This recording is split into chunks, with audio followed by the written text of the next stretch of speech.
반갑습니다. 나무아카데미입니다. 이번 영상은 지학사 교과서 화법과 작문 중에 3-1단원에 실린 3개의 소단원 영상을 싣도록 하겠습니다. 3단원부터 작문 파트로 넘어가거든요.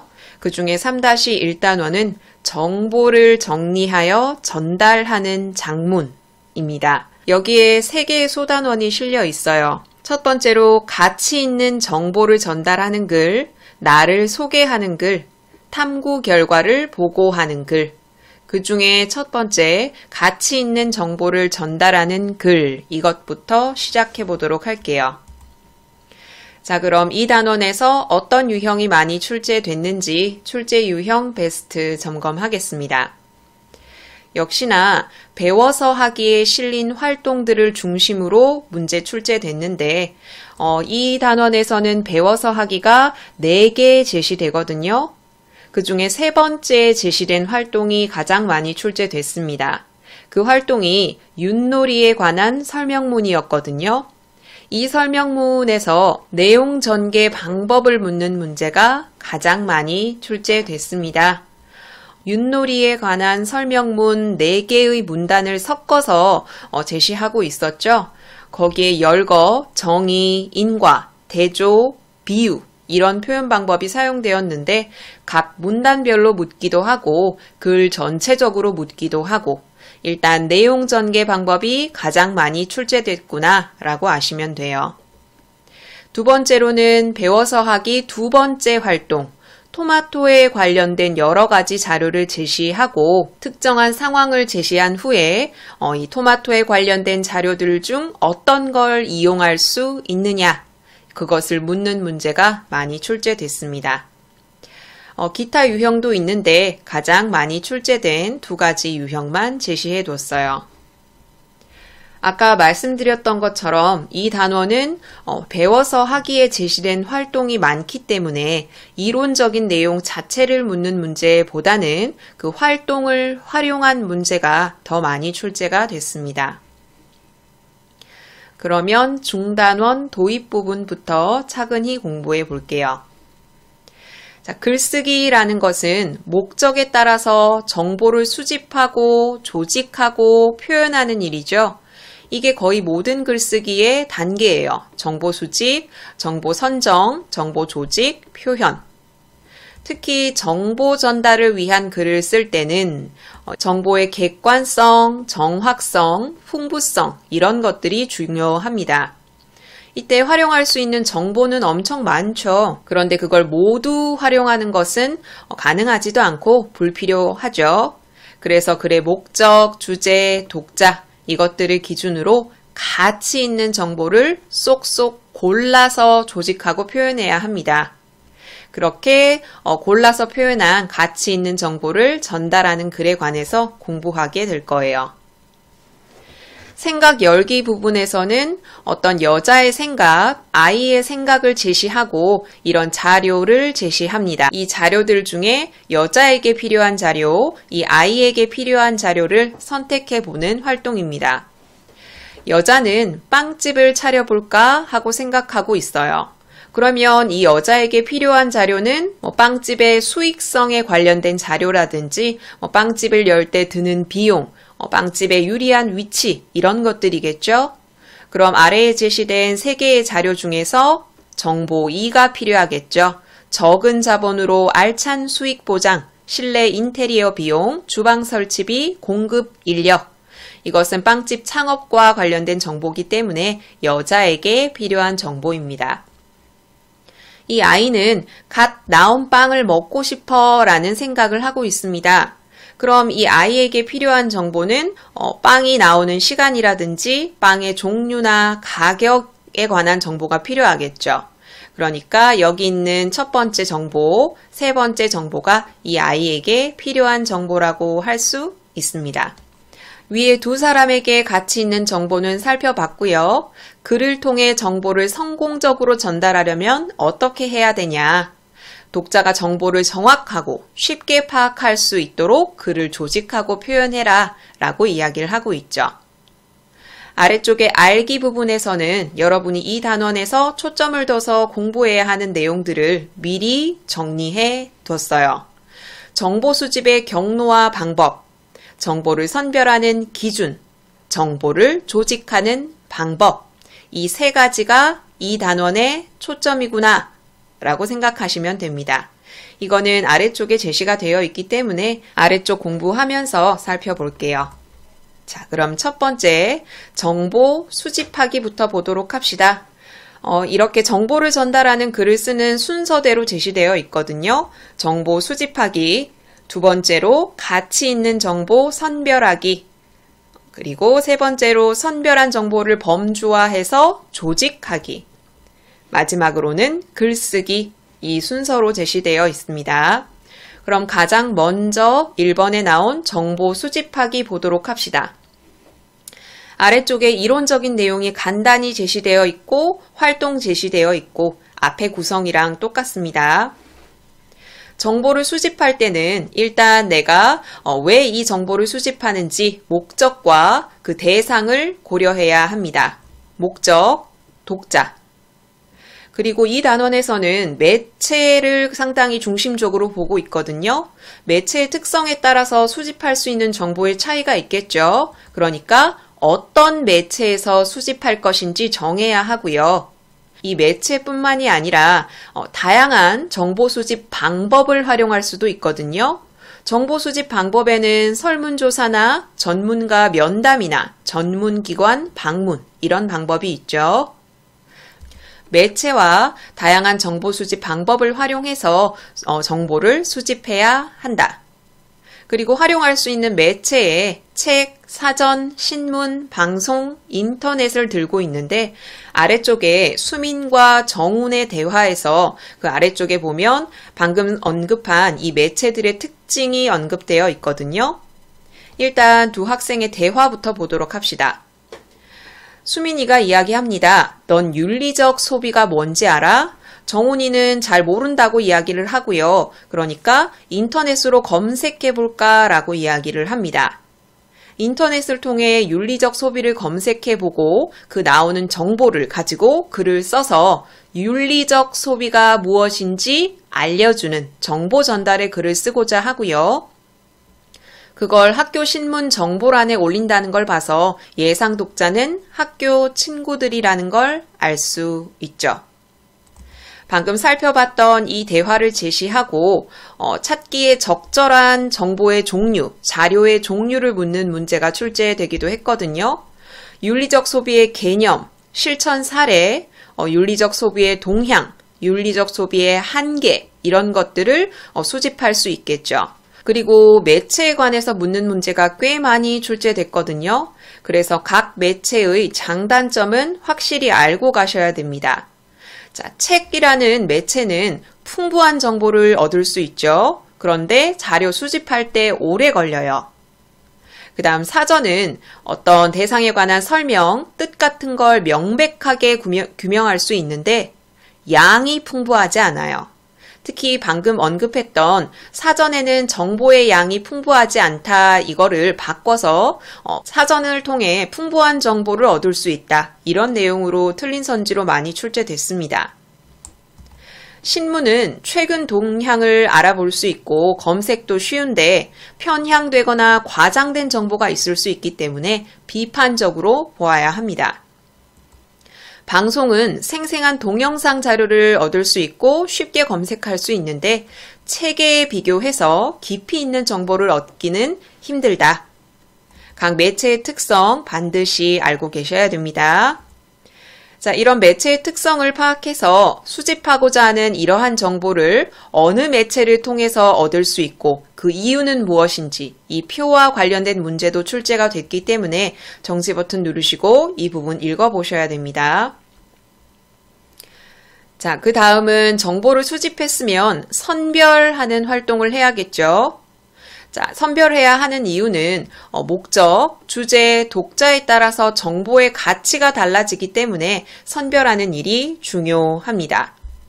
정보를 선별할 때는 목적에 맞는지, 믿을 만한 정보인지, 객관적인 사실에 근거한 정보인지, 과장되거나 왜곡된 정보는 아닌지, 방금 이 기준들 선지로 제시하고 틀린 거 하나 집어넣어서 물을 수도 있겠죠. 가치 있는 정보를 선별하는 기준입니다. 자, 아래쪽 하면서 배우기 활동에는 토마토와 관련된 5가지의 자료를 제시하고 있습니다. 이 5개의 자료가 어떤 매체를 활용한 자료인지부터 보도록 할게요. 가는 백과사전을 활용한 자료인데요. 백과사전은 신뢰도가 높은 매체죠.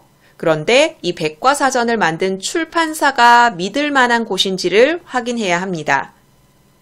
두 번째, 토마토 케첩을 만드는 과정인데요. 이거는 책이죠.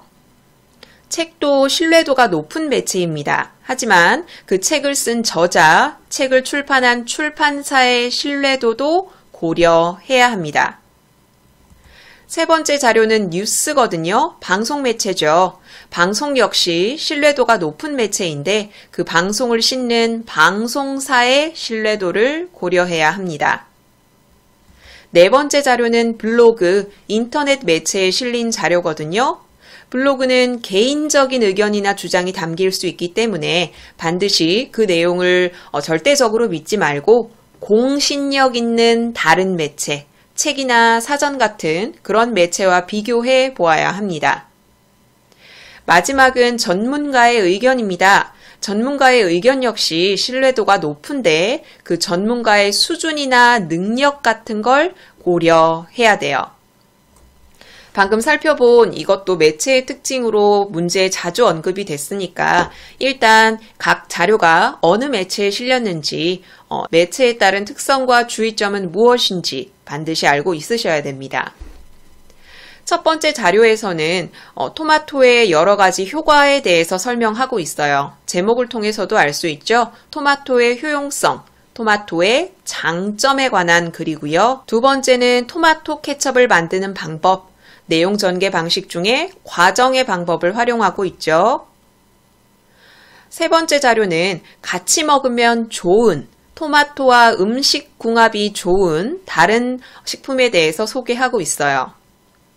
네 번째 자료에서는 빈속에 토마토를 먹으면 좋지 않은 이유를 설명하고 있고요. 마지막 자료, 전문가의 의견이었죠.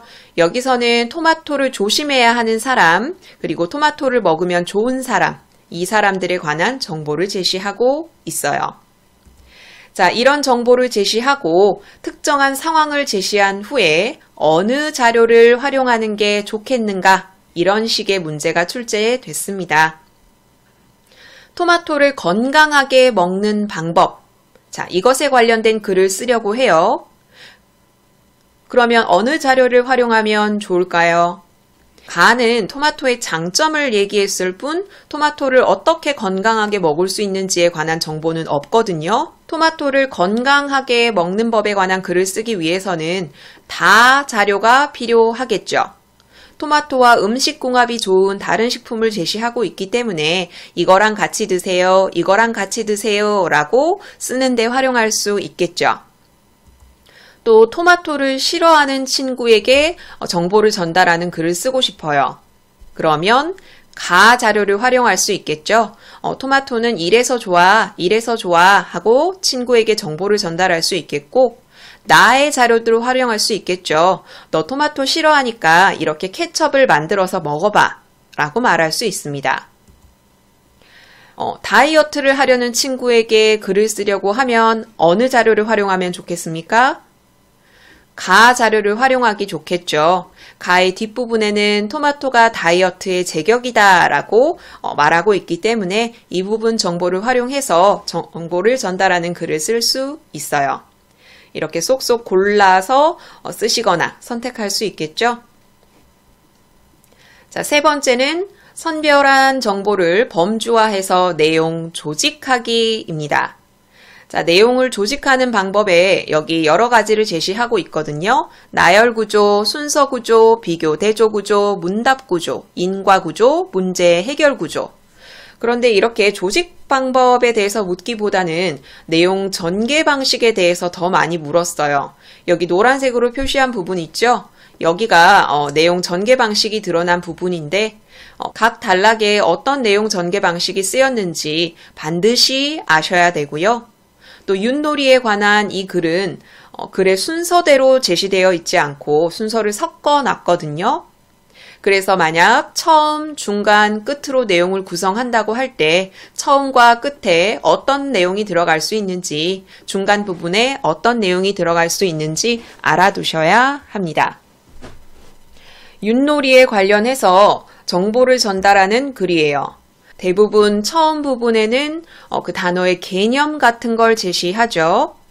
단어의 개념이 제시된 부분은 바로 나 문단입니다. 윷놀이는 이런 놀이이다 라고 설명하고 있고 윷놀이는 이러이러해서 나왔다. 윷놀이의 개념, 윷놀이의 유래에 대해서 설명하고 있는 나가 바로 이 글의 처음 부분에 위치할 문단입니다. 내용 전개 방식 아셔야 된다고 했죠. 윷놀이의 단어 뜻을 설명하고 있기 때문에 정의의 방법이 쓰였고요. 또 윷을 던졌을 때 나오는 결과가 왜 돼지, 개, 양, 소, 말과 같은 동물에 비유되느냐 하면은 옛날에 부여의 왕이 이러이러했기 때문이다. 이걸 원인으로 해서 이와 같은 결과가 나왔다. 인과의 방법이 사용되었습니다. 나 문단은 글의 처음에 위치하기 적절하고 정의와 인과의 방법을 사용해서 윷놀이의 개념과 유래에 대해서 설명하고 있습니다. 자, 처음 부분 알아봤고 끝 부분 먼저 보고 그 다음 중간을 보도록 할게요. 이 글에 제시된 4개의 문단 중에 끝부분에 위치하기 적절한 것은 바로 다 문단이죠. 윷놀이의 관습이 어떻게 변해왔는지 끝부분에 제시하기 적절합니다. 첫 부분은 찾기 쉬워도 이 끝부분은 좀 헷갈릴 수 있으니까 반드시 암기해 두셔야겠죠. 자, 옛날의 윷놀이는 정월 무렵에 이러이러할 때 점치던 풍습 중에 하나였는데 오늘날에는 계절에 관계없이 누구나 즐길 수 있는 놀이가 되었다. 옛날 윷놀이와 오늘날 윷놀이의 의미를 대조하고 있습니다. 내용 전개 방식 대조 쓰였고요. 방금 살펴본 다음 문단은 처음, 중간, 끝 중에 끝에 위치하기 적절합니다. 그럼 이것 말고 가와 라는 중간 부분에 위치하기 적절하겠죠? 일단 가부터 보도록 할게요. 가에서는 윷놀이의 규칙을 설명하고 있습니다. 윷을 던졌을 때는 이러한 결과가 나오는데 이러하면 모이고 이러면 윷치고 그 다음에 도, 그 다음에 개, 그 다음에 거를 설명하고 있습니다. 윷놀이의 규칙에 관해서 열거해서 전달하고 있죠. 과정은 아니에요. 그리고 또 그 외에 여러 가지 규칙에 대해서 정보를 전달하고 있습니다. 그리고 뒷부분에 낙이 무엇인지 낙이라는 규칙의 개념도 설명하고 있어요. 방금 살펴본 가 문단은 처음, 중간, 끝 중에 중간에 위치하기 적절하고요. 열거와 정의의 내용 전개 방식이 사용되었습니다. 그 다음 라 남았죠? 마지막 라는 윷놀이의 묘미에 관해서 설명을 하고 있습니다. 역시 가운데에 들어가기 적절하고요. 윷놀이는 머리를 많이 써야 합니다. 그 이유는 승패가 굳어져서 가다가도 한순간에 바뀔 수 있기 때문이죠. 이 뒤의 문장이 원인이 되어서 앞의 문장과 같은 결과를 내고 있죠. 내용 전개 방식, 인과의 방법을 사용하고 있어요. 또 윷놀이를 우리의 인생에 비유하고 있습니다. 우리 인생처럼 지름길로 갈 수도 있고 한 바퀴 빙 돌아갈 수도 있고 이렇듯이 다양하다.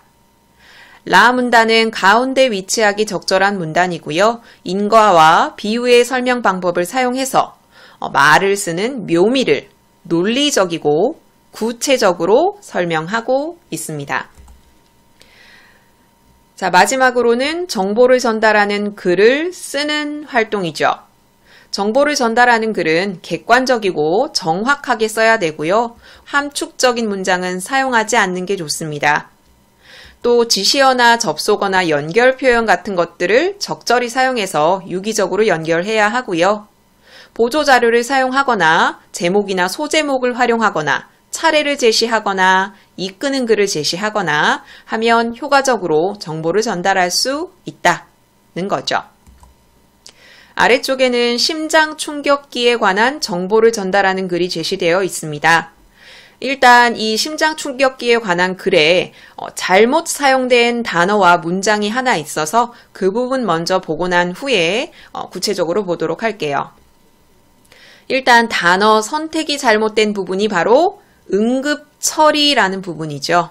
심정지가 의심되는 사람은 응급처리를 해야 되는 게 아니라 응급처치를 해야 되는 거죠. 또 필수적으로 들어가야 할 문장 성분이 빠진 부분이 있는데 바로 여기 심장충격기란 여기에 첫 번째 문장입니다. 심장충격기는 심장에 일정량의 전기 충격을 주어 정상 상태로 회복시켜주는 기계이다. 자, 무슨 성분이 빠졌죠? 회복시키다에 해당하는 목적어가 없습니다. 뭘 정상 상태로 회복시키냐? 바로 심장 박동을 이라는 말이 여기에 들어가야겠죠? 심장에 일정량의 전기 충격을 주어 심장 박동을 정상 상태로 회복시켜주는 기계입니다. 학습활동에 제시된 이 부분의 오류를 출제할 수도 있겠지만 선생님에 따라서 이 부분은 또 적절하게 고치고 다른 부분을 틀리게 출제하실 수도 있으니까 이 부분 틀렸었어 라고 암기한 그대로 풀지 마시고 반드시 지문을 확인하셔야 됩니다. 여기서는 여러분이 알아야 될 게 바로 여기 지시어, 접속어, 연결 표현 같은 표지를 적절히 사용했느냐라는 거거든요. 여기에 먼저라든지 아니면 그 다음이라든지 이런 말은 글의 구조를 잘 알 수 있게 하는 표지죠. 순서대로 설명을 하고 있구나. 내용 전개 방식, 과정의 방법이 쓰였구나 라는 걸 안내하고 있어요. 뿐만 아니라 여기 앞부분 지금부터 무엇을 살펴보자 라는 이것도 이 부분이 도입 부분이구나 라는 정보를 전달하는 표지이고요. 뒷부분에 보면은 지금까지 일해보았다. 이런 내용도 이 부분이 정리 부분이구나 라는 걸 알려주는 표지입니다. 방금 살펴본 이런 표현 방법이 쓰이지 않은 것은 이래서 1, 2, 3, 4, 5번에 외부 지문을 제시하고 찾는 문제도 출제됐습니다. 내용은 여러분이 읽어보시면 될 것 같아요. 특히나 심장충격기 사용법 같은 경우는 내용 전개 방식 중에 과정의 설명 방법이 쓰였죠. 그리고 이 글은 심장충격기의 사용법을 전달하는, 정보를 전달하는 글이라는 점 알고 계시면 될 것 같아요. 자, 이렇게 활동 4가지까지 봤고요. 아래쪽에는 방금 살펴본 이 활동들을 빈칸으로 제시해서 여러분이 스스로 점검할 수 있게 해뒀고요. 아래쪽에는 핵심 내용만 실려있는 부분이 있습니다. 역시나 1, 2, 3단계로 나누어서 빈칸으로 제시하고 있거든요. 스스로 점검해 보시면 될 것 같아요. 그러면 이 단원에 관련된 문제 풀어볼게요. 가치 있는 정보를 전달하는 글 내신형 기출문제입니다. 배워서 하기 3번째에 실린 윷놀이에 관련된 설명문을 제시하고 이에 관해서 묻는 문제가 제일 많이 출제됐다고 말씀드렸죠. 특히나 여기 보시다시피 내용 전개 방식에 관한 문제가 가장 많이 출제됐어요. 그 이외에 서술 방식에 대한 문제도 출제가 됐기 때문에 우리 1번 풀어보려고 합니다. 윗글에 대한 설명으로 적절하지 않은 걸 찾아보세요. 정지 버튼 누르시고 답 찾아보세요. 같이 봅시다. 1번, 윷놀이의 유래를 설명해 주고 있다. 나 문단에서 설명하고 있죠. 2번, 윷놀이의 규칙을 구체적으로 알려주고 있다. 윷놀이의 규칙, 가 문단에 제시되어 있습니다. 3번, 비유를 사용하여 윷놀이의 묘미를 알려주고 있다. 윷놀이의 묘미, 그리고 그 윷놀이를 인생에 비유한 표현, 라에 사용되어 있죠. 4번, 옛날 윷놀이의 의미와 오늘날 윷놀이의 의미를 제시하고 있다. 그것도 여기 다 문단에 제시되어 있습니다. 그러면 정답은 5번인데 어디가 틀렸는지 확인합시다. 처음, 중간, 끝의 구조로 배열한다면 중간에는 가와 나를 넣어야 한다. 처음, 중간, 끝 반드시 아셔야 된다고 말씀드렸죠? 처음 문단에서는 윷놀이의 단어 뜻을 설명하고 유래를 설명한 나가 처음 문단에 오기 적절하고요. 끝 문단은 어디였죠? 바로 다였죠. 그러니까 그래 중간에 위치할 거는 가와 나가 아니라 가와 라입니다. 그래서 1번의 정답은 5번입니다. 간단한 문제 하나 풀어보셨고요. 내용 전개 방식 가장 많이 출제됐고 또 문단을 추가하려고 할 때 어떤 내용을 추가할 것인가에 관련된 문제도 있어요. 토마토 자료에 관한 문제가 그 다음으로 많이 출제됐었죠. 그 외에 배워서 하기 활동과 관련된 문제가 출제됐고요. 심장 충격기에 관한 문제, 그리고 생각 열기에 제시된 이 활동, 윤리적 소비와 관련된 두 학생의 대화와 관련된 문제도 있습니다. 그리고 정보를 전달하는 글에 관한 이론적인 내용을 묻는 문제, 특히 매체에 관해서 많이 물었으니까 공부 꼼꼼히 하셔야 돼요. 필수 유형도 싣고 있고 서술형 문항도 제시하고 있습니다. 자, 그러면 3-1단원의 첫 번째, 가치 있는 정보를 전달하는 글 해설 영상은 마무리하도록 할게요. 다음 공부하실 단원은 3-1단원의 두 번째, 나를 소개하는 글입니다. 앞에서 정보를 전달하는 글 공부하셨고 두 번째로 자기소개서에 관해서 공부해 보게 될 거예요. 이 단원에 어떤 유형이 많이 출제됐는지 출제 유형 베스트 점검하겠습니다. 이 단원에도 하면서 배우기 활동이 3가지가 제시가 되는데요. 그 중에 첫 번째 활동에 2번에 춤동아리 회원을 모집한다는 공고문이 있습니다. 그 공고문을 활용한 문제가 가장 많이 출제됐는데 문제 유형이 정해져 있어요. 여러분이 공부하시기 쉽겠죠? 일단 첫 번째로는 그 공고문의 맥락을 분석하는 문제, 그리고 그 맥락을 분석한 걸 바탕으로 자기소개서에 실을 수 있는 내용을 묻는 문제, 이렇게 문제 유형 2가지로 뽑을 수 있고 2개가 합쳐서 제시되는 문제도 있었습니다. 두 번째로 자기소개서에 관해서 이론적인 내용을 묻는 문제도 꽤 출제됐고요. 그 다음은 하면서 배우기 활동 중에 마지막에 영어 교육과에 입학하기 위해서 학생이 쓴 자기소개서가 제시되어 있죠. 그 자기소개서를 활용한 문제가 출제됐습니다. 자기소개서의 내용을 묻기도 하고요. 자기소개서를 평가하는 내용도 있었습니다. 그러면 이 단원, 나를 소개하는 글 공부해 보도록 합시다.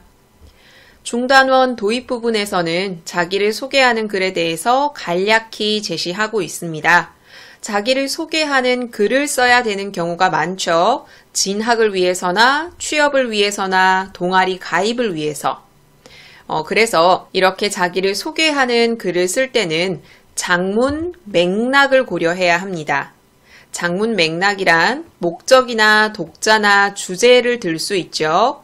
이걸 고려해서 자기소개서를 써야 하는데 자기소개서는 개성이 있으면서도 독자가 필요로 하는 정보가 모두 담겨 있어야 좋은 자기소개서입니다. 개성, 독자가 필요로 하는 정보, 이 2가지가 핵심이라고 볼 수 있겠죠. 생각 열기에서는 병아리가 거울에 자기를 비춰보는 모습이 나오는데 여기서는 자기의 현재 모습을 있는 그대로 비추고 있고 여기서는 자기의 미래 모습을 비추고 있어요. 이걸 활용해서 글을 쓰려고 할 때, 그 중에서도 자기소개서를 쓰려고 할 때 어떻게 활용할 수 있겠냐 하는 문제인데 이 가는 자기 현재의 삶을 드러내는 자기소개서를 쓸 때, 그리고 여기 오른쪽은 미래의 자기의 모습을 드러내는 내용에 관해서 활용을 할 수 있겠죠. 현재의 모습, 미래의 모습. 아래쪽에는 알기 부분에서 이 단원의 핵심이 되는 내용을 제시하고 있거든요. 자기소개를 할 때 고려해야 할 맥락 요소는 무엇인가? 소개하는 글이 소통되는 매체를 고려한 전략에는 무엇이 있나? 그런데 기출 문제에는 여기 이 내용을 활용하기보다는 아래쪽에 제시된 활동과 각 제목 밑에 제시되어 있는 이 내용을 위주로 출제가 됐기 때문에 이건 여러분이 간단하게 읽어보시면 될 것 같아요. 자, 지문 분석 들어가도록 할게요. 이 단원도 3가지 단계를 기준으로 자기소개서에 관해서 설명하고 있습니다. 첫 번째는 맥락 분석하기, 그리고 두 번째는 맥락 분석 결과에 따라서 내용 구성하기, 그리고 마지막으로는 자기소개서 쓰기입니다. 이렇게 3개로 나누어서 살펴봅시다. 일단 첫 번째는 자기소개서를 쓰는 맥락을 분석해야 한다라는 건데, 자기소개서를 쓰는데 글의 목적이나 주제나 독자를 왜 분석해야 하느냐? 바로 아래쪽에 나오거든요. 맥락에 따라서 내용과 구성이 달라지기 때문에 맥락을 철저하게 분석해야 된다라고 말할 수 있습니다. 또 여기 두 번째, 지금 언급할 이 내용 문제의 선지에 정말 많이 활용되었기 때문에 주의 깊게 보셔야 됩니다. 자기소개서는 일방적으로 자신을 알리는 것이 아니라 상대방이 원하는 자기 모습을 알려주는 게 목적입니다. 그러니까 당연히 누구를 고려해야겠습니까? 상대방이 나에 관해 알고자 하는 정보가 뭔지 파악하고 써야 하는 겁니다. 이 내용 활용해서 일방적으로 자기 자신을 알리는 글이다, 자기만의 언어로 표현해야 한다, 이런 식으로 틀린 선지로 많이 출제가 됐어요. 이 내용 별표 치시고 여러 번 읽어보셔야 됩니다. 자기소개서가 자신을 알리는 글인 것은 맞지만 일방적으로 전달하는 글이 아니다. 내 모습을 알리되 상대방이 원하는 정보를 중심으로 알리는 글이다. 그리고 세 번째는 매체를 고려해서 시청각 자료를 활용할 수도 있다는 거죠. 인터넷 매체를 이용하는 경우는 사진이나 동영상 자료, 음성 자료 같은 것을 활용할 수 있겠죠. 자, 하면서 배우기에 2가지 활동이 실려 있습니다. 첫 번째는 일상생활에서 자기소개를 써야 하는 상황, 그 상황에 따라서 실려야 할 정보를 묻는 문제인데, 지금 살펴본 이 내용은 여기 동그라미 친 부분을 보기에 제시하고 이 각각의 상황에서 무슨 정보가 실려야 되느냐, 각각 3가지 써라 라는 문제가 서술형으로 출제됐습니다. 그리고 아래쪽에 두 번째, 동아리 회원을 모집하는 공고문, 이 공고문을 활용한 문제가 이 단원에서 가장 많이 출제됐어요. 출제 유형 베스트에서 이미 한번 점검해 보셨죠? 거기 출제 유형을 2가지로 분류했었는데 기억나십니까? 첫째는 좀 간단한 문제, 장문 맥락을 분석하는 문제. 두 번째는 그 맥락을 바탕으로 자기소개서의 식기에 적절한 내용을 묻는 문제. 이렇게 2개가 출제가 됐어요. 자, 그럼 장문 맥락을 한번 봅시다. 일단 여러분이 보시고 있는 이 화면은 인터넷 매체, 블로그입니다. 춤 동아리의 블로그에 자기 동아리 회원을 모집한다는 공고문이 올라온 겁니다. 인터넷 매체라는 거 일단 염두에 두세요. 제목 볼게요. 끼와 열정이 있는 동아리 회원을 모집합니다. 일단 이 상황이 동아리 가입을 위해서 자기소개서를 써야 하는 상황이라는 걸 알 수 있죠. 끼라는 건 재능이죠. 재능이 있고 열정을 갖춘 사람을 원한다는 걸 알 수 있어요. 자, 신청 자격, 책임감이 있어야 하고 성실한 학생을 원하고 있습니다. 또 배려심 가득한 학생을 원하고 있는데 그 이유는 동아리 구성원과 원만한 관계를 유지하기 위해서예요. 자, 여기 체크한 4가지가 이 동아리에서 원하는 부원의 모습입니다. 재능 있는 사람, 열정 있는 사람, 책임감 있는 사람, 성실한 사람, 배려심 가득한 사람, 원만한 관계를 유지할 수 있는 사람. 또 나머지 장문 맥락을 분석해 볼게요. 여기 신청 방법. 이 부분을 활용해서 틀린 선지로 많이 출제가 됐습니다. 영상, 음악, 사진 등을 적절하게 활용하기를 원하고요. 개성 있는 자기소개서를 원하고 있어요. 그리고 이 자기소개서는 직접 전달하는 게 아니라 신입부원 모집 게시판에 올려주세요. 여기 블로그라는 걸 알고 있죠? 블로그의 여러 게시판 중에 신입부원 모집이라는 이 게시판에 올려달라라는 거죠. 인터넷 매체를 활용하기 때문에 이렇게 다양한 자료들을 이용할 수 있습니다. 이걸 활용해서 동아리 장에게 직접 전달한다든지 하는 내용이 틀린 선지로 출제가 됐습니다. 선발하는 방법, 여기 예상 독자가 나오거든요. 현 동아리 대표, 전 기수 동아리 대표, 이 사람들이 심사하게 되고 이 사람들이 독자인 거죠. 자, 여기서 맥락 다시 한번 점검하면 춤에 재능이 있고 책임감이 강하고 성실하고 배려심 있는 사람을 뽑고자 하고 있고요. 이런 여러 자료를 활용해서 개성 있는 자기소개서를 요구하고 있고요.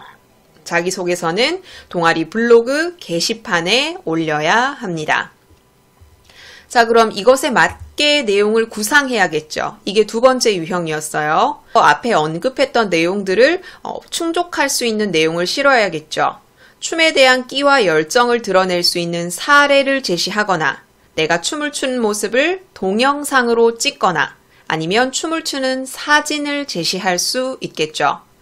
사진, 동영상뿐만이 아니라 글로도 표현을 할 수 있겠죠.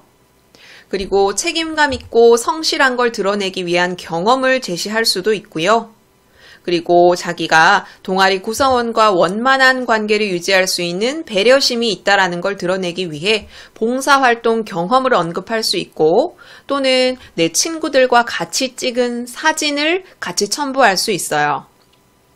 물론 그 사진을 첨부할 때 그 학생들의 동의를 얻어야겠죠. 기출문제에서 나에 대해서 이야기하는 친구들의 동영상을 찍어서 첨부한다라는 내용도 있었어요. 자기에 대한 이야기를 하는 동영상에 친구들이 협조를 했단 말은 원만한 교우관계를 보이고 있다는 걸 뒷받침하겠죠. 이렇게 여기 제시된 내용 말고도 여러 가지 방법이 활용될 수 있기 때문에 여러분이 한 번 더 여기 공고문을 기준으로 점검을 해야 돼요. 제시된 자료가 혹은 활용하려는 내용이 여기서 원하는 것과 일치하는지 점검을 하셔야 됩니다. 그 다음 맥락 분석 결과에 따라 내용 구성하기. 자기소개서의 내용은 맥락에 맞게 구성해야 된다고 앞에서 살펴봤었죠.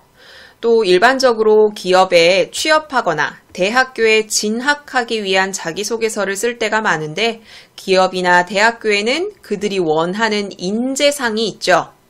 그래서 그 인재상에 맞춰서 내용을 구성해야 합니다. 자기소개서인데 그냥 내가 드러내고 싶은 내 모습만 쓰면 되는 게 아니야? 이렇게 생각하면 안 되죠. 앞에서 살펴봤던 것처럼 자기소개서는 일방적으로 자기를 알리는 게 목적이 아닙니다. 상대방이 나에 대해 뭘 알고자 할까라는 걸 고려해서 써야 되기 때문에 이런 인재상을 기준으로 자기를 표현하는 게 좋겠죠. 그리고 자기소개서에는 인생관, 그리고 자기의 가치관을 드러내는 내용이 담겨 있는 게 좋습니다. 자기 자신을 잘 표현하기 위해서죠. 하면서 배우기에는 어떤 단체의 인재상을 제시해 놨어요.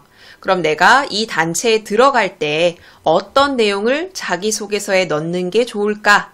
이걸 묻는 활동입니다. 이 단체는 어떤 단체냐면 근로자의 복지 증진을 위해 설립된 단체예요.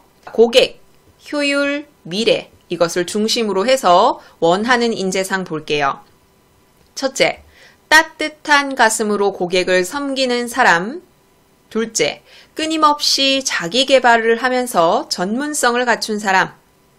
셋째, 창의와 열정으로 미래를 개척하는 사람. 이걸 기준으로 자기소개서에 실을 내용이 적절한지 비교를 해보셔야 돼요. 자, 첫째, 따뜻한 가슴으로 고객을 섬기는 사람. 자기의 인성, 배려심 이런 걸 드러내야겠죠. 그래서 봉사활동 경험을 드는 게 적절하죠. 헌혈 캠페인에 참여했다든지 봉사활동을 했다든지. 두 번째, 끊임없는 자기계발로 전문성을 갖춘 사람. 여기서 조심하셔야 될 게 단순히 끈기 있는 사람을 요구하는 게 아니죠. 끊임없는 자기계발을 원하는 것도 전문성을 갖춘 걸 뒷받침하기 위해서예요. 그래서 내용 중에 그냥 나는 끈기의 사례를 보여준다 라고 해서 여기에 적절한 내용이 아니라는 거죠. 자, 이걸 위해서는 독서나 운동을 통해서 자기 개발을 했다는 걸 드러내는 경험을 제시하는 게 좋겠죠. 단순히 독서를 한다, 운동을 한다, 이게 초점이 아닙니다. 세 번째, 창의와 열정으로 미래를 개척하는 사람, 회사의 미래를 위해 필요한 사람을 찾고자 하는 겁니다. 창의성, 열정을 드러낼 수 있는 사례가 적절하겠죠. 문예 100일장이나 그림 그리기나 아이디어 공모전에서 수상한 경험을 들 수 있겠죠. 뭔가 도전하고 개발한다는 걸 드러내니까요. 자, 여기서는 인재상에 맞춰서 자기소개서에 실을 수 있는 내용, 이걸 구분하실 수 있어야 됩니다. 세 번째는 자기소개서 쓰기입니다. 자기소개서를 읽는 독자를 한번 생각해 봅시다. 여러분은 학생이니까 대학 진학을 위한 자기소개서라고 생각을 해봐요. 그럼 그 대학교의 입학사정관이 자기소개서를 읽게 될 텐데 자기소개서는 누군가를 선발하는 걸 전제로 까는 경우가 많기 때문에 많은 자기소개서를 읽게 되겠죠. 그래서 자기소개서는 독자가 읽을 그 많은 자기소개서 중에서 독자의 눈에 띌 수 있어야 돼요. 그래서 간명하고 구체적으로 쓰되 읽는 사람의 눈에 띄도록 개성을 표현하는 게 좋습니다. 물론 아까 조심해야 될 게 개성을 표현한다고 해서 자기만의 언어를 쓴다든지 내 중심으로 작성을 한다든지 그런 내용은 아닙니다. 두 번째로 경험. 자기소개서에 관한 이론적 내용을 묻는 문제에 이 경험과 관련된 문제가 많이 출제됐어요. 경험은 많으면 많을수록 좋다. 틀린 선지죠. 많은 경험을 쓰는 게 중요한 게 아니라 어떤 경험을 구체적이고 깊이 있게 쓰는 게 중요합니다. 방금 말씀드린 이게 선지로 자주 활용됐어요. 그리고 당연한 말이겠지만 진솔하게 써야겠죠. 또 품격 있는 표현을 활용해야 하는데 품격 있는 표현이란 건 어법에 맞게 써야 되고 전문가의 말을 인용하거나 적절한 비유를 사용한다는 걸 의미하죠. 또 너무 일상적인 표현이나 비속어나 은어를 쓰지 않는 것도 품격 있는 표현이라고 할 수 있어요. 아래쪽에서는 영어교육과에 지원한 학생의 자기소개서가 제시되어 있습니다. 여기에 드러난 내용을 확인하는 문제는 기본적으로 출제가 되고요. 아래쪽에 자기소개서를 평가하는 기준이 있거든요. 거기에 맞춰서 이 자기소개서를 평가하는 내용도 출제가 됐어요. 자, 첫 번째 문단에서는 이 학생이 영어교육과에 지원한 동기를 제시하고 있습니다. 지원, 동기. 학생이 지원한 동기는 자기 꿈을 이루기 위해서인데요. 꿈은 바로 영어 교사가 되는 겁니다. 이 학생은 영어 교사가 되기 위해 영어 교육과에 진학한 거죠. 자, 그리고 왜 영어 교사가 되고 싶은지 그 이유를 제시하고 있습니다. 5학년 때 담임 선생님에게 영향을 받았다라는 거거든요. 자, 여기까지 지원 동기와 자기의 꿈, 그리고 자기가 꿈을 꾸게 된 이유를 제시하고 있어요. 이 뒤에서는 자기 꿈과 관련해서 어떤 노력을 기울이고 있는지 구체적으로 제시하고 있거든요.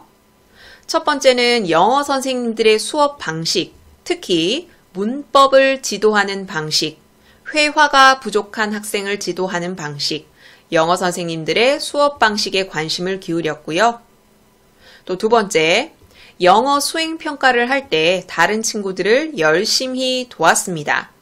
그리고 그것에 관해서 이렇게 넘어가는 게 아니라 특히 기억에 남는 구체적인 경험을 제시하고 있거든요. 모든 별로 상황극을 만드는, 그래서 발표하는 수행평가를 했었는데 이런 걸 했더니 좋은 평가를 받았다. 이런 식으로 구체적으로 제시하는 게 좋죠.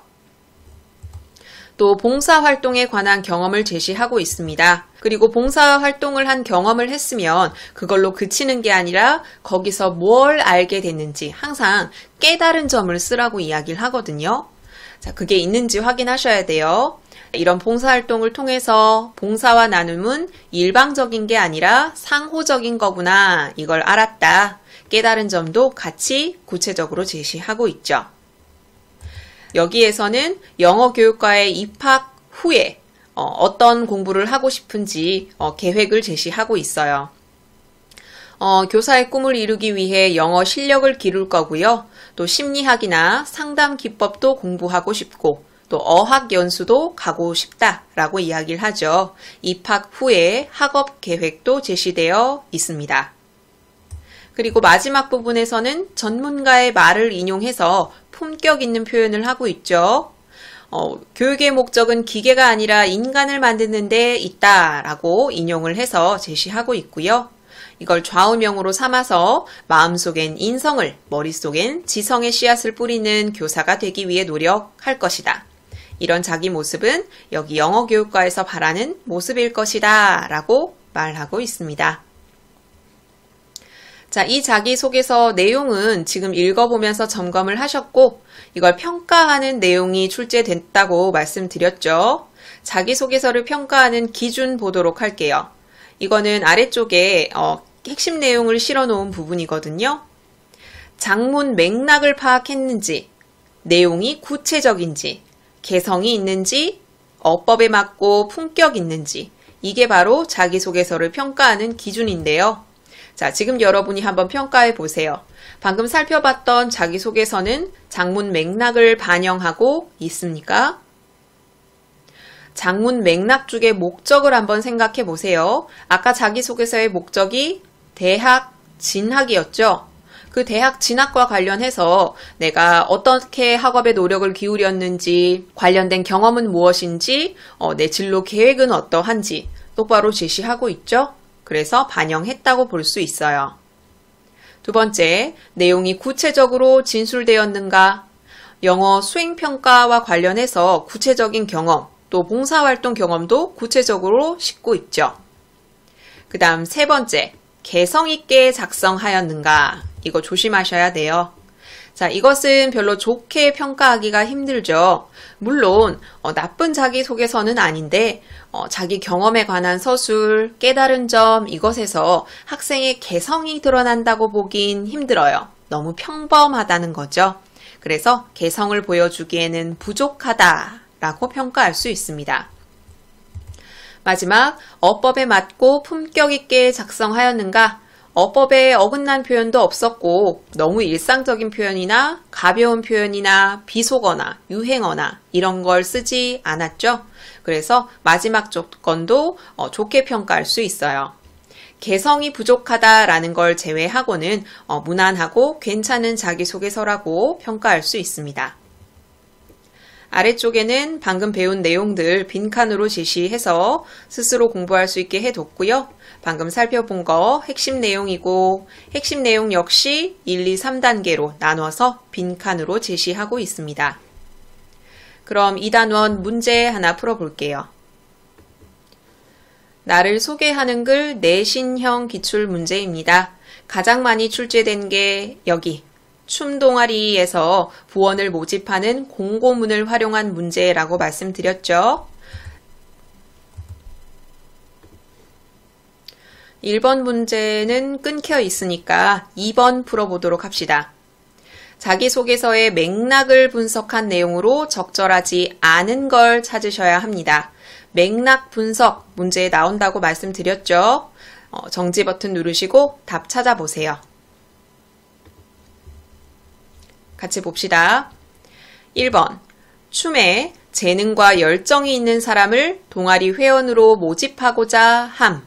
재능과 열정은 제목에 드러나죠. 끼와 열정이 있는 이 끼라는 건 재능이죠.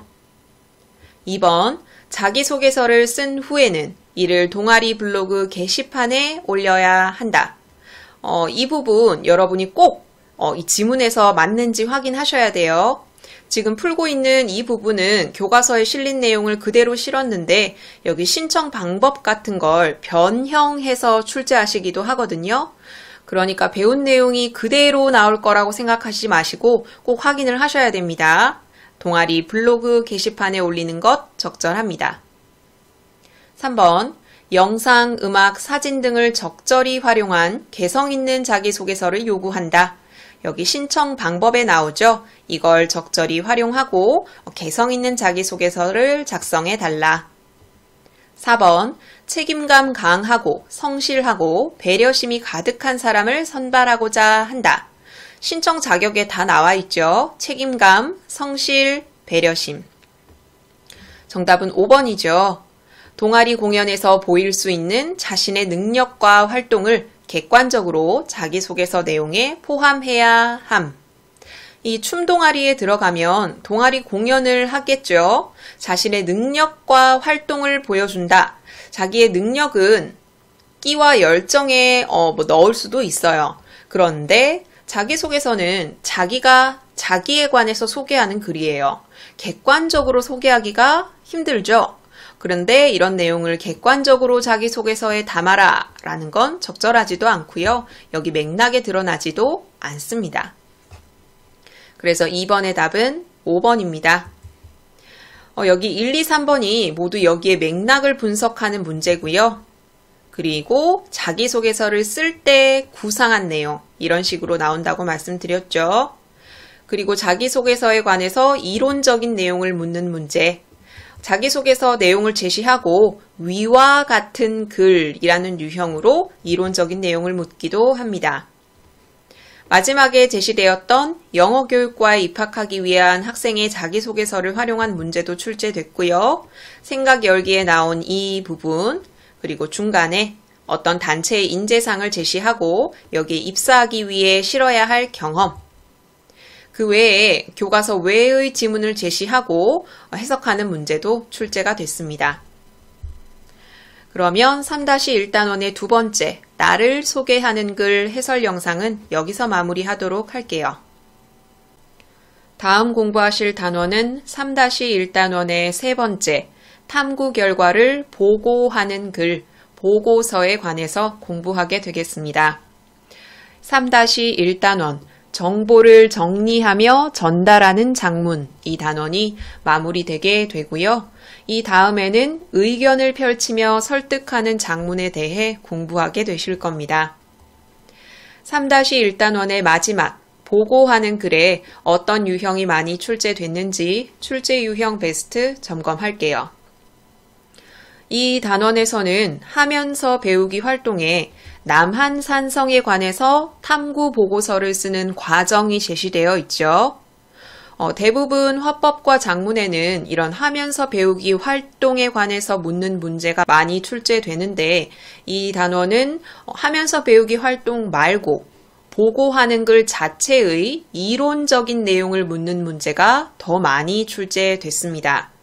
특히 탐구 결과를 보고하는 글의 각 순서에 따라서 어떤 특징을 가지는지, 유의점이 무엇인지 이런 내용을 묻는 문제가 많이 출제됐습니다. 이 단원은 하면서 배우기 활동보다 이론적인 내용이 많이 출제됐구나 염두에 두시고 각 제목의 아래쪽에 딸린 이론적인 내용들 확실하게 공부하셔야겠죠. 그리고 두 번째로는 세 단계 중에 첫 번째 단계죠. 탐구 계획 수립하기 단계에서 탐구 계획서가 하나 실려 있는데요. 그걸 활용한 문제가 다수 출제됐습니다. 탐구 계획서를 보고 알 수 있는 내용이나 주제나 모두 뭐니 하게 될 활동 이런 것들을 묻는 문제가 출제됐습니다. 그리고 마지막으로 하면서 배우기 활동 가장 마지막에 제시된 탐구 보고서를 제시하고 이에 대해 묻는 문제가 출제됐는데 탐구 보고서가 꽤 길었죠.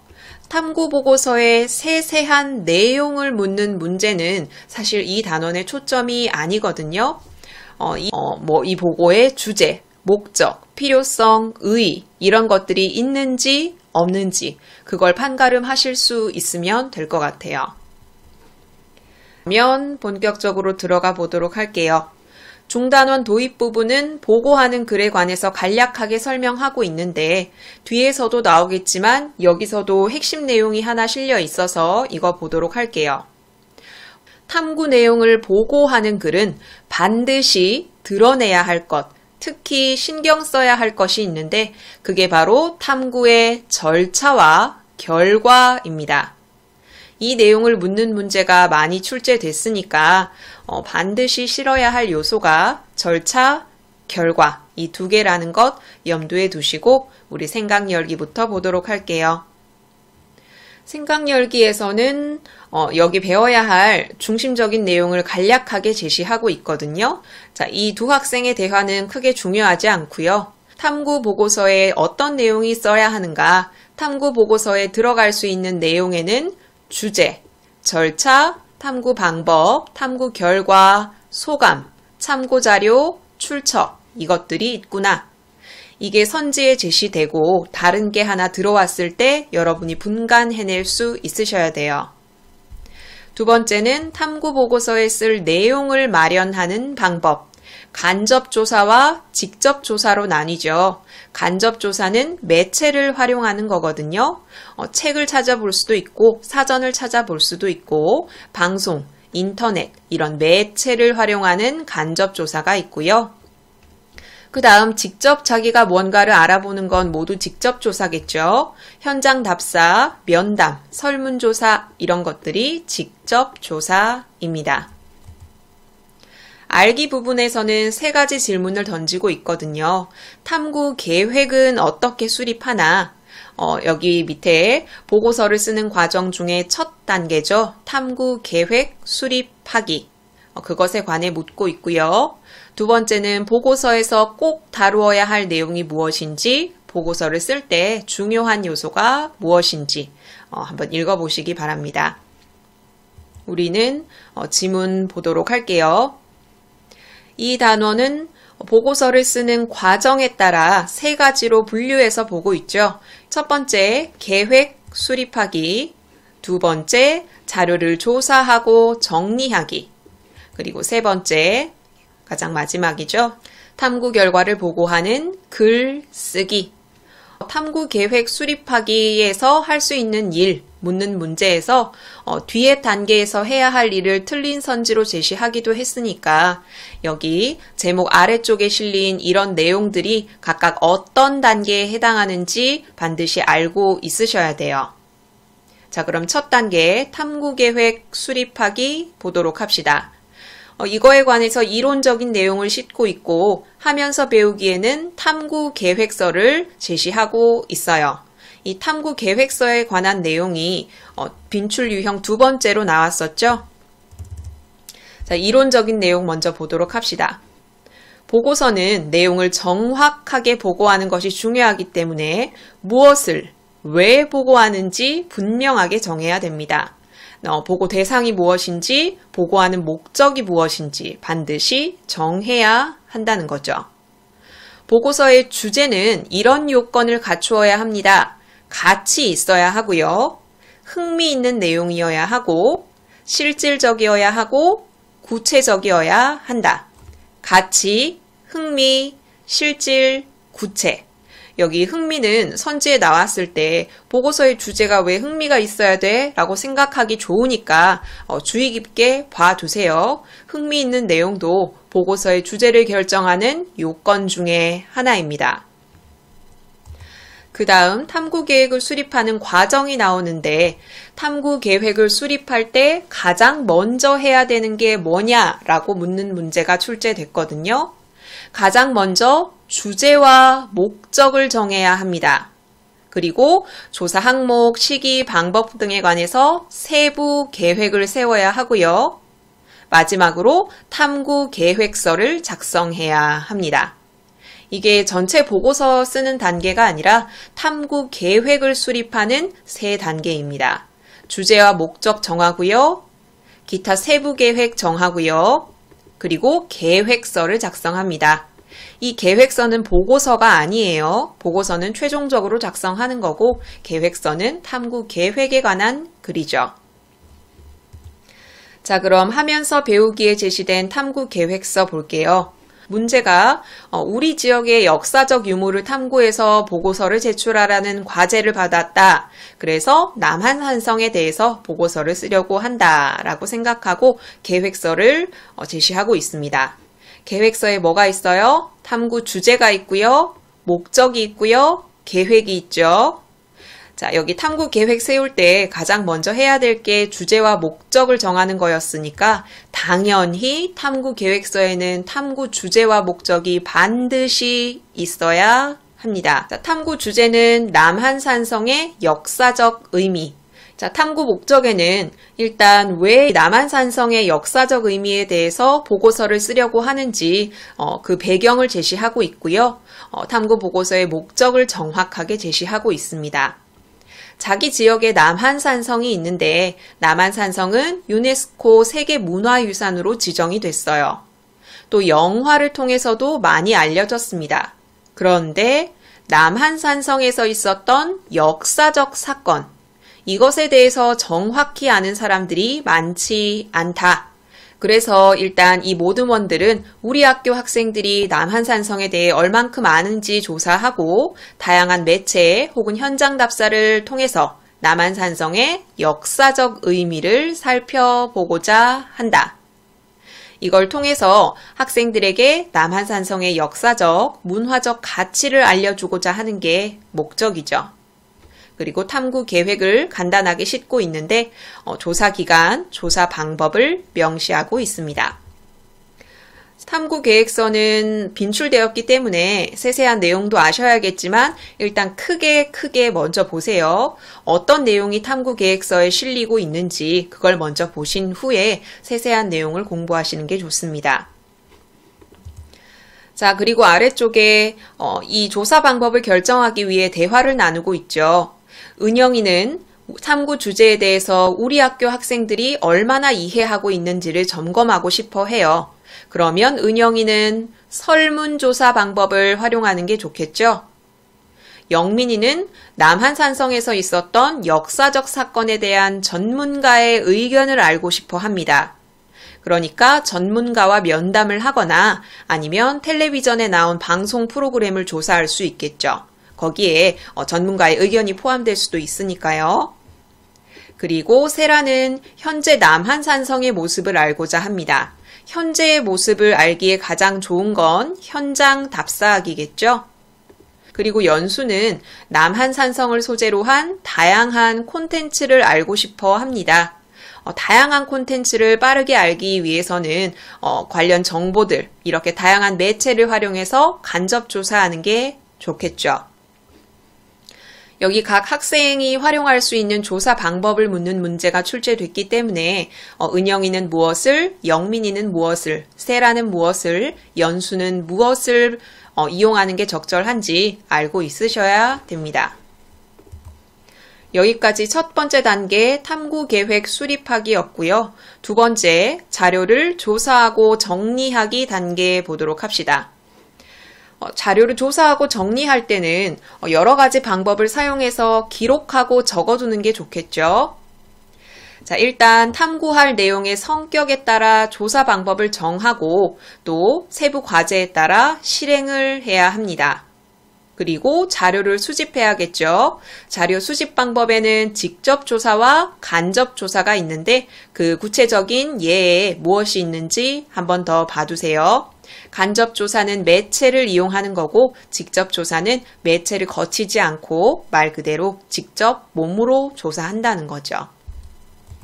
그러면 아까 학생들이 하려는 조사 방법 볼게요. 설문조사는 직접 조사, 면담 조사는 직접 조사, 현장 답사도 직접 조사.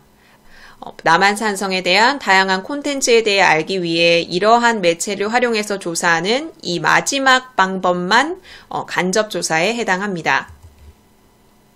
그리고 보고서의 목적이나 주제를 고려해서 자료를 분석하고 선별하고 분류해야겠죠. 다시 한번 무엇에 따라? 목적과 주제에 따라. 하면서 배우기에서는 학생들이 조사한 자료의 구체적인 내용을 싣고 있습니다. 맨 앞에 나오는 설문조사에 관해서는 이 구체적인 내용을 활용한 문제가 출제가 됐는데 그 나머지 자료에 관해서는 사실 이 세세한 내용 자체가 중요하기보다는 이 내용을 활용해서 어디에 쓸 수 있는지 각각이 활용한 조사 방법이 무엇인지 그것에 초점을 둬서 공부하는 게 좋습니다. 설문조사는 은영이가 남한산성에 대한 학교 학생들의 이해도를 점검하기 위해 활용했던 조사 방법이죠. 두 가지 질문을 했다고 나와 있어요. 남한산성 하면 떠오르는 것, 남한산성에 대해 알고 싶은 것. 남한산성 하면 떠오르는 것이 관광지나 영화 촬영지, 이게 1번이었고요. 그리고 역사적 사건 2번이었고요. 유네스코 세계문화유산이라고 답한 사람이 3번째였어요. 그 기타 유형이 있었고요. 남한산성에 대해 뭘 알고 싶냐? 역사적 사건이 1번이었고요. 유네스코 세계문화유산이 된 까닭을 알고 싶다는 게 2번째, 등산로나 등산 시간에 대해 알고 싶다는 게 3번째였습니다. 설문조사 내용을 활용해서 연구 결과에 반영하는 방법, 이런 걸 묻는 문제가 출제됐거든요. 두 번째 자료는 학교 역사 선생님과 면담을 한 자료입니다. 이것은 영민이가 남한산성에서 있었던 역사적 사건에 관해 전문가의 의견을 듣는 것도 필요하다. 그래서 실시한 면담 조사입니다. 면담을 할 때는 면담을 통해 알고자 하는 내용을 면담 대상자에게 미리 보내주고 약속을 잡고 만나야겠죠. 이 내용은 여러분이 읽어보시면 되고요. 매체를 통한 정보 수집. 이것은 연수가 남한산성을 소재로 한 다양한 콘텐츠를 알고 싶다. 그래서 조사한 결과고요. 문헌 조사와 인터넷 조사를 활용했습니다. 문헌 중에서는 조선왕조실록 책을 참고했고요. 인터넷은 무엇을 검색했는지 검색어도 제시하고 있어요. 문헌을 통해서는 남한산성과 관련된 역사적 사실, 인조가 조선을 침략한 청을 피해서 남한산성에 피란을 했는데 남한산성을 청이 포위함에 따라 고립된 처지, 그것에 관한 내용이 제시되어 있고요. 인터넷 조사에서는 남한산성을 소재로 예전에 드라마로도 제작되었고 소설로도 발간이 되었고 여기 영화로도 제작이 되었다. 이런 검색 결과를 얻고 있어요. 네 번째 자료는 현장 답사 자료입니다. 이것은 세라가 현재 남한산성의 모습을 알고 싶다라고 해서 여기 이렇게 답사한 결과죠. 아래쪽에서는 문제가 제시되어 있었는데 첫 번째 문제는 이거였어요. 보고서의 주제, 그리고 가에 제시된 설문조사 결과, 이걸 바탕으로 탐구 보고서를 작성하려고 해요. 이때 위에서 찾은 자료 외에 추가로 조사해야 할 자료가 무엇인가 묻는 문제였거든요. 여러분이 떠올려야 될 것은 주제예요. 탐구 보고서의 주제가 뭐였죠? 남한산성의 역사적, 문화적 가치, 이게 주제였어요.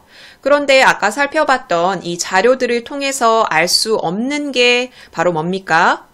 일단 역사적 가치는 알 수 있어요. 여기 역사 선생님과 면담한 자료도 있고요. 여기 문헌 조사 결과도 있어요. 그런데 문화적 가치가 제시되어 있지 않죠. 그래서 세계 문화유산으로서의 남한산성에 대해서 조사해야 돼요. 핵심어는 문화겠죠. 수집하려는 까닭은 남한산성의 역사적 가치는 이미 찾은 자료로 충분한데 문화적 가치를 뒷받침할 자료가 부족하기 때문입니다. 더 조사해야 할 자료 생각해내실 수 있겠죠?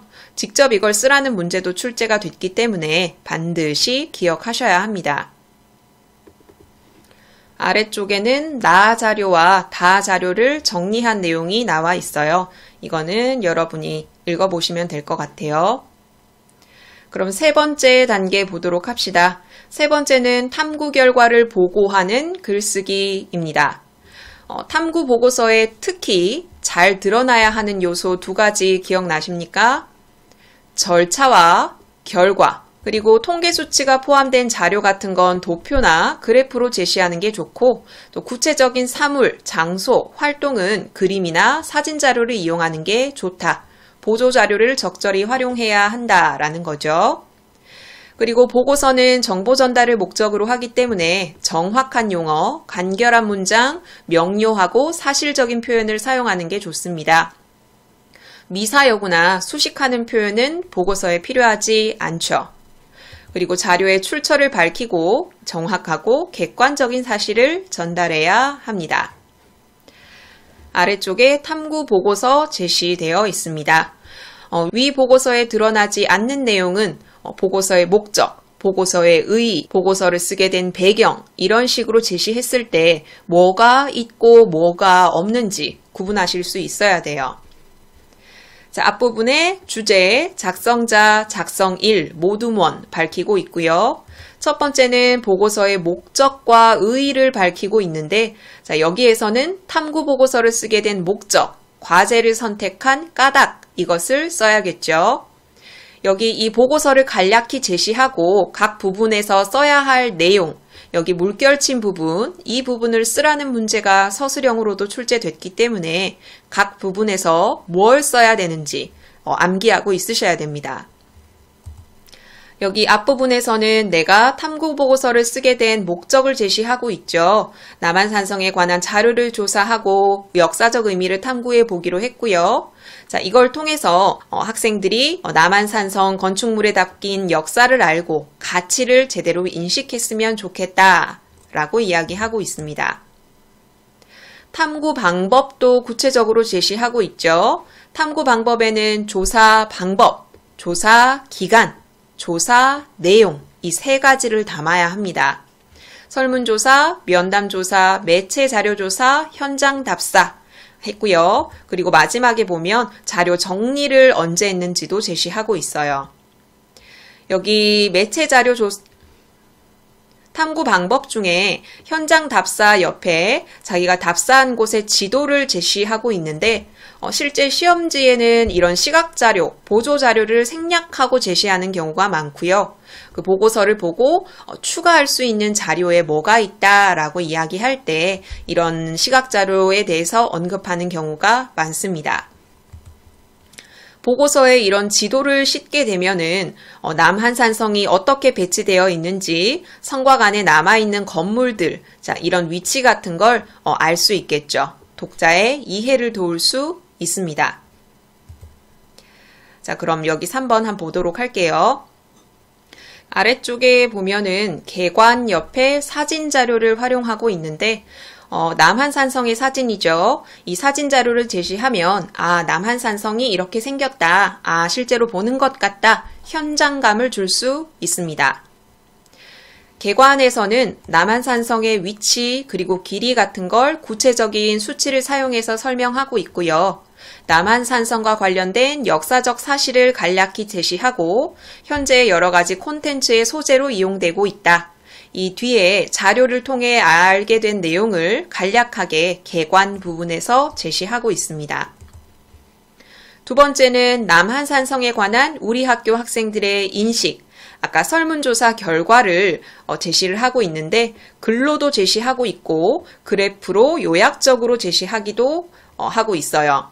아까 말씀드렸던 것처럼 이 그래프 같은 건 생략되어 제시되는 경우가 많고 보기 같은데 이 그래프를 실어서 이런 걸 추가하면 무슨 효과가 있느냐 이런 식으로 묻고 있습니다. 아래쪽에는 남한산성의 역사 그리고 현대의 가치를 제시하고 있는데 선생님과의 면담조사 결과를 중심으로 문헌조사 결과도 참고를 했겠죠. 남한산성의 역사에 대해서 간략히 제시를 하고요. 아래쪽에는 남한산성이 현대에도 문화적 콘텐츠로 활용되고 있다. 그것을 이 소설, 특히 이 영화를 활용해서 제시하고 있고요. 영화의 포스터도 제시하고 영화 주인공의 인상적인 대사 이 두 개를 제시해서 독자가 흥미롭게 느끼게 하고 있어요. 그리고 아래쪽에는 남한산성이 유네스코 세계문화유산으로 지정된 것, 그 이유에 관해서 언급을 하고 있죠. 마지막으로 탐구 소감을 제시하고 있습니다. 탐구 소감에서는 탐구하면서 느낀 점을 중심으로 이야기를 하고 있고요. 아래쪽에는 자기들의 이 탐구 조사를 하는데 도움을 준 사람들, 참고 자료, 그리고 사진 출처를 제시하고 있습니다.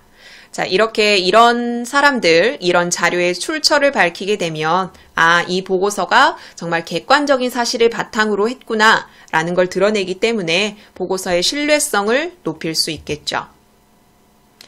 자, 그리고 방금 배운 이런 내용을 아래 지문 확인에서는 빈칸으로 제시해서 여러분이 공부할 수 있게 해뒀고요.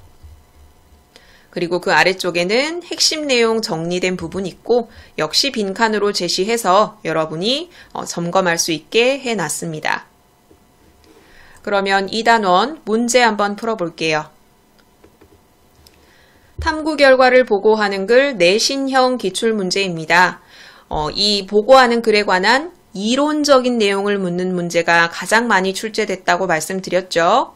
그러면 우리 1번 한번 풀어봅시다. 탐구 결과를 보고하는 글을 쓸 때 유의해야 할 사항으로 적절한 걸 찾으시면 됩니다. 정지 버튼 누르시고 답 찾아보세요. 같이 봅시다.